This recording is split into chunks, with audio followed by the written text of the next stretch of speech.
Hi, everyone, and welcome to Inside Bristol. I'm your host, Sheridan Nichols, and I've got Brittany Fleener joining me today from the Branch House Family Justice Center, and we are talking about Sexual Assault Awareness Month.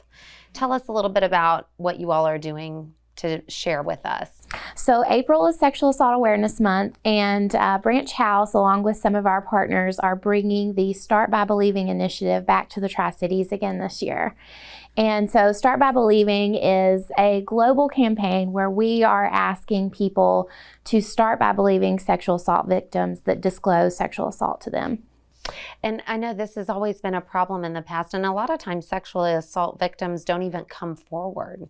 Yes, only 1 in 5 sexual assault victims report the assault. And so really by us starting by believing, that lays a foundation for those survivors to reach out for help and to get the services that they need. And also to even, report the crime to law enforcement and prosecute those offenders so that they're not hurting other people in the future as well. So how does this program work, or this initiative?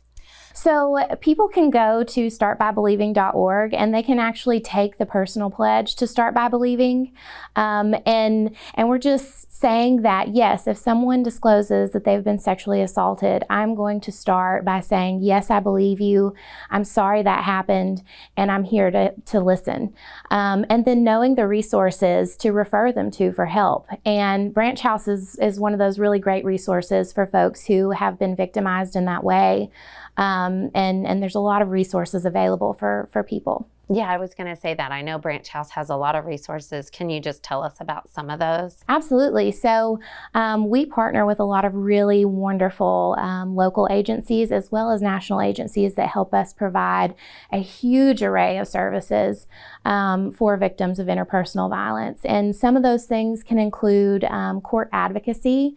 We can help with orders of protection. A lot of times folks who are going through the order of protection process, this may be the first time that they've been through court, and that can be a very overwhelming experience and very intimidating sometimes. And so having a court advocate there with you to be that support and to explain what's going on, and to even kind of be a buffer between the victim and the offender so that the offender can't intimidate a victim during court hearings and things of that nature. It's such an asset to those victims. And we have on-site counselors and therapists that can help with counseling. We can help with essentials like food and clothing and things of that nature. We even have on-site forensic sexual assault exams. Yeah. And so, that takes the victim out of that ER setting that's very, it's very clinical setting. There's, it's in an ER, so there are those airborne illnesses that are floating around. And it puts the victim in an area that is supportive and where everyone's been specifically trained to handle these types of situations. So it's a huge asset to victims and to our community. And we have a sexual assault nurse examiner from Ballad Health who performs those exams for us on site. And there's so many more services. I could talk about the services that we offer at Branch House for hours. But we're very fortunate to have the resources that we do in this area for victims. I know, because I think that's probably one of the biggest things is if you're a victim and, it is intimidating, like you said, maybe even going into the police or going in, it's just a different setting. And I think that can be really beneficial to people and maybe make them feel more comfortable. Absolutely. And that was the goal of Family Justice Center, making it a place where people feel supported and empowered to seek out help. And we're just really happy to be here in Sullivan County and to be working with the wonderful people that we do work with. How long has Branch House been open? So Branch House opened its doors in May of 2018. And since that time, we have helped over 1,800 clients. So that tells you the scope of the problem of domestic violence and sexual assault here in Sullivan County. Now, our forensic sexual assault room has been open since March 2020. And since that time, we've done 27 forensic sexual assault exams at Branch House. And that's only a drop in the bucket of the exams, because, not only are we doing exams, but also our hospital facilities are doing exams as well. So, Tennessee is one of the most violent states in the nation. For women, we rank in the top 5 for women murdered by men. So, having a family justice center, it's a very needed service. And I think that our numbers definitely tell us, what we're looking at right here in our backyard. And what a great initiative for the month. So this is something all of us can get involved in, and we can definitely sign and make that pledge, and just awareness. Awareness is key with absolutely everything. So it's good that we've got this in our area and right in our backyard if we need it. Absolutely. Hopefully we don't need it, but we know that unfortunately things happen and we do. So thank you so much for coming on today and sharing all that with us. Absolutely. Thank you. And thank you for watching. Don't go anywhere. We'll be right back.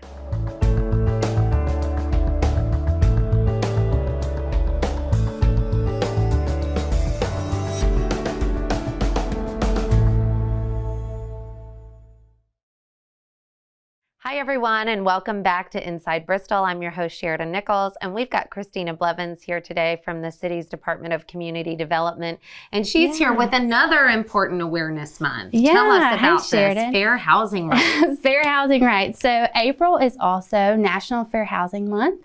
This is the 54th anniversary of the Fair Housing Proclamation of 1968, when President Lyndon Johnson signed it into effect. And basically, it talks about discrimination for, and I have it written down so I don't miss one, the laws that protect our rights to equal access to housing opportunities regardless of race, color, sex, religion, national origin, disability, or familiar status. And that means, obviously, if you're a mom and dad and you have children, you can't discriminate based on children in the house. So some discrimination that we see in our region is mortgage discrimination, which if you go to a lender and they wouldn't give you a mortgage because you were a certain color or you were a certain religion. We also see a lot of disability. People who have disabilities get discriminated probably more than the average person, which is really sad.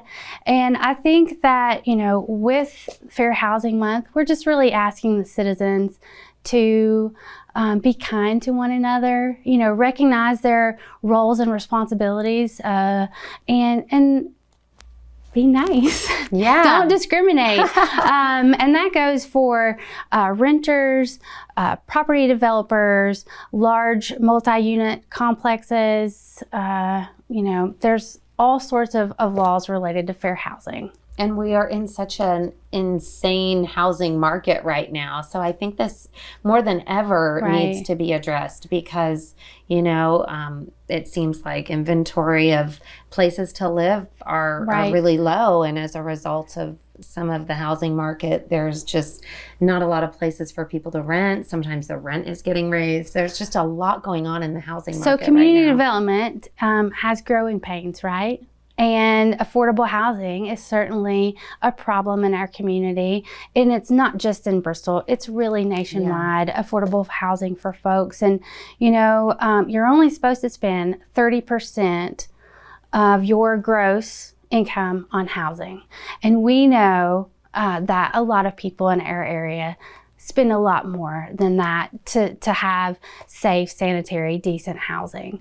So it's hard to find it.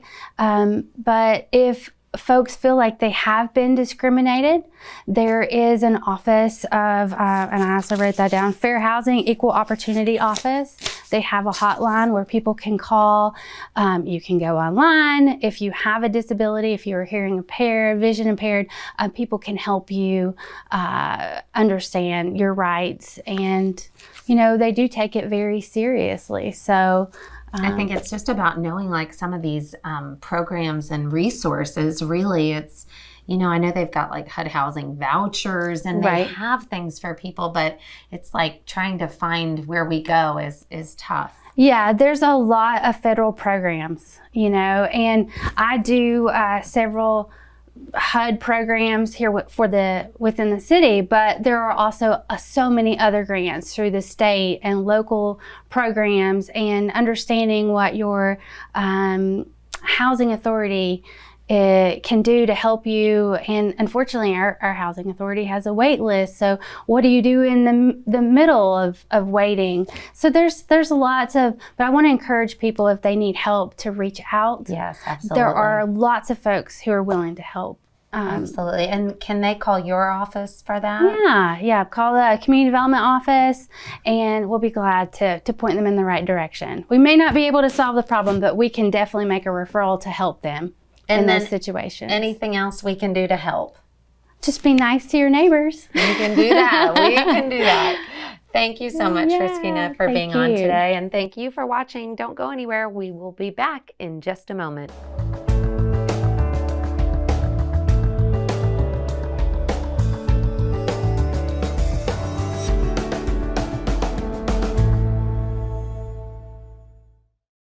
Hi, everyone, and welcome back to Inside Bristol. I've got Wes Ritchie here today, the Director of Public Services, and we're going to talk about it's springtime and everybody's cleaning their yards. And what do we do with all that yard waste? Well, everyone has kind of gotten out and started cleaning up their yards, so it's a very, very busy time of year for us. So I'm here to tell you a little bit about, the things that we can do and maybe some of the things that we can't do. One of the big things this time of year is yard waste. So a lot of people are out trimming, and you want to cut those things in about 6 feet lengths and stack them neatly at the curb. Okay. One big no-no is try to stay away from low power lines, telephone lines. Our grapple has to come out and up and Gotcha. and get that, and and if it's too close to a power line or a telephone line, it can cause trouble. Try to keep it away from mailboxes and retaining walls and things of that nature. And the neater you stack it up, the easier it is for us to collect. If it's all just jumbled in there, it gets hard and time consuming to pick that up. But if it's nice and neat, you can just reach in there and really grab it fast and be on your way. Leaf trucks are put up for the year. So if you've got some leaf debris that you need to clean up, we recommend that you bag that in like a black plastic bag, yard bag, and we'll pick that up with the grapples as well at this time of year. And we also pick up grass clippings if they're in a bag, a black plastic bag, and you can place those curbside for collection as well. In addition, we pick up a lot of bulk items. This time of year, people start cleaning out their homes. We pick up mattresses, furniture, appliances, refrigerators. You can get rid of your old televisions. A lot of people like to get rid of the old larger televisions as they buy the newer flat screens. And so we take those, pick them up, send them off to the recycling where they're supposed to be sent, and we'll be happy to pick those up as well.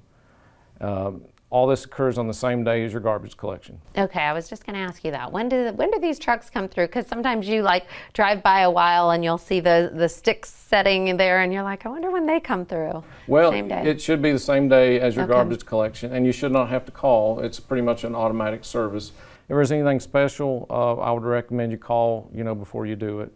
One of our big no-nos ordinance-wise is if you have a professional tree service come in and do work and remove the tree, they are required to remove their own debris, so do not place that curbside for collection. Yeah, that makes sense. And then how long do these trucks run? They run weekly, so it's a weekly service, and our hours are 6 a.m. to 4:30. So if your debris has not been picked up by, say, 4 o'clock, then there's probably a problem, and you can give us a call at that point. It's such a great service because I know that it's so needed, especially after this winter. Exactly. Oh my goodness, I think this is one of our more harsh winters that we've seen, and a lot of I've just noticed in my own yard just so much extra debris than ever before. Yeah, and that first mowing, people like to get out and pick up all the sticks and stack everything, and then they trim around their home. It's a good time to do that. So we get a little overwhelmed at this time of year, but if we get behind, we'll certainly get you caught up within a week or so. That does happen from time to time. We can't control how much people put out. We can only control how much we can pick up in any given week. I also want to talk a little bit about recycling, if that's okay. Yeah, absolutely. Always want to throw that in there when we get a chance. We have 4 convenience centers located throughout the city. We've got one at Holston View Elementary School off King College Road. We've got one off of the Volunteer Parkway in the south end of town at Avoca Elementary.